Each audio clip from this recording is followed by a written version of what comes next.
Hello everyone, आज का topic बहुत ही इंटरेस्टिंग है, इसलिए आप लोग इस वीडियो को एंड तक देखें और ध्यान से देखें ताकि एक भी पॉइंट मिस न हो। आप लोग इन दोनों हिंदी सेंटेंसेस को ध्यान से देखें। पहला सेंटेंस है जितना खेलना है खेल लो, और दूसरा सेंटेंस है जितना सोना है सो लो। इस तरह के हिंदी सेंटेंसेस को इंग्लिश में बोलने के लिए या ट्रांसलेट करने के लिए आप लोग इस रूल को याद रखें।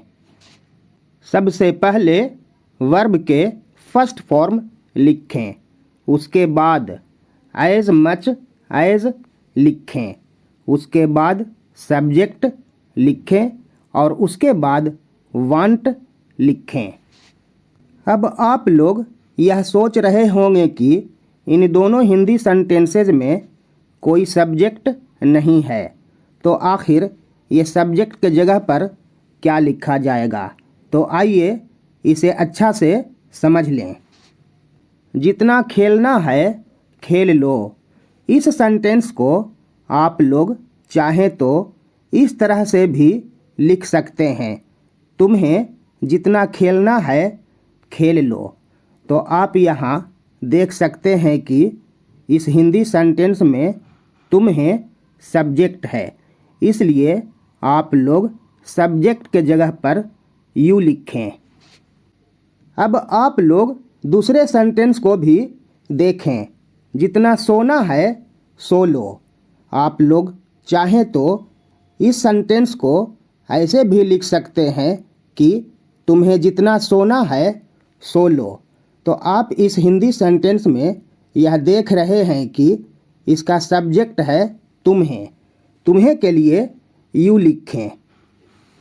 आई होप आप लोग यह समझ गए होंगे कि इस तरह के हिंदी सेंटेंसेस का सब्जेक्ट होता है तुम्हें, तुम्हें का इंग्लिश होता है यू, इसलिए आप लोग सब्जेक्ट के जगह पर यू लिखें। जैसे जितना खेलना है खेल लो, play as much as you want. जितना सोना है सो लो, sleep as much as you want. आप लोग इसे डिटेल में समझें। जितना खेलना है खेल लो, आप लोग देख रहे हैं कि रूल के अनुसार सबसे पहले वर्ब के फर्स्ट फॉर्म लिखा जाता है। इस हिंदी सेंटेंस में वर्ब है खेलना, खेलना के लिए प्ले लिखें। वर्ब के फर्स्ट फॉर्म के बाद एज मच एज लिखा जाता है, इसलिए यहाँ भी वर्ब के बाद एज मच एज लिखें। उसके बाद सब्जेक्ट लिखा जाता है। हम आप लोगों को अभी अभी बता चुके हैं कि इस तरह के हिंदी सेंटेंसेस का सब्जेक्ट होता है तुम्हें, तुम्हें के लिए यू लिखें। सब्जेक्ट के बाद आखिर में वांट लिखा जाता है, इसलिए यहाँ सब्जेक्ट यू के बाद वांट लिखें। अतः जितना खेलना है खेल लो का अंग्रेजी अनुवाद होगा play as much as you want.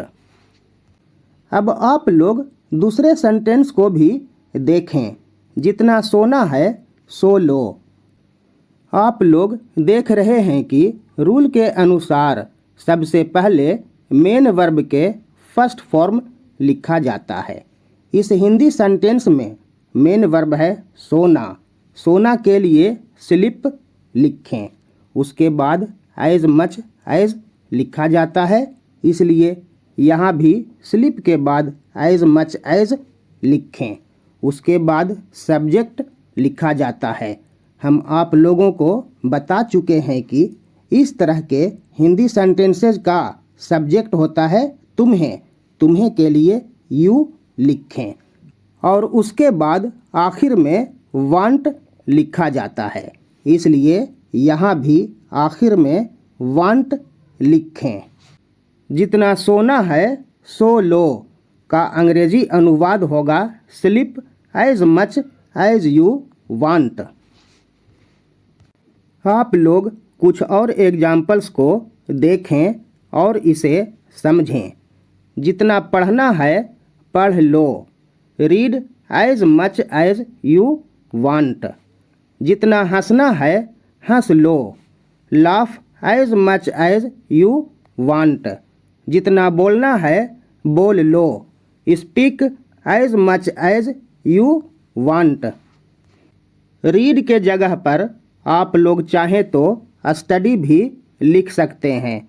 I hope आप लोग इस तरह के हिंदी सेंटेंसेस को इंग्लिश में ट्रांसलेट करने के लिए या बोलने के लिए ठीक से समझ गए होंगे। अगर वीडियो पसंद आए तो आप लोग इसे लाइक करें, शेयर करें और हमारे चैनल को सब्सक्राइब करें। दोस्तों, इस वीडियो को हम क्लोज करते हैं। मिलते हैं फिर नेक्स्ट वीडियो में।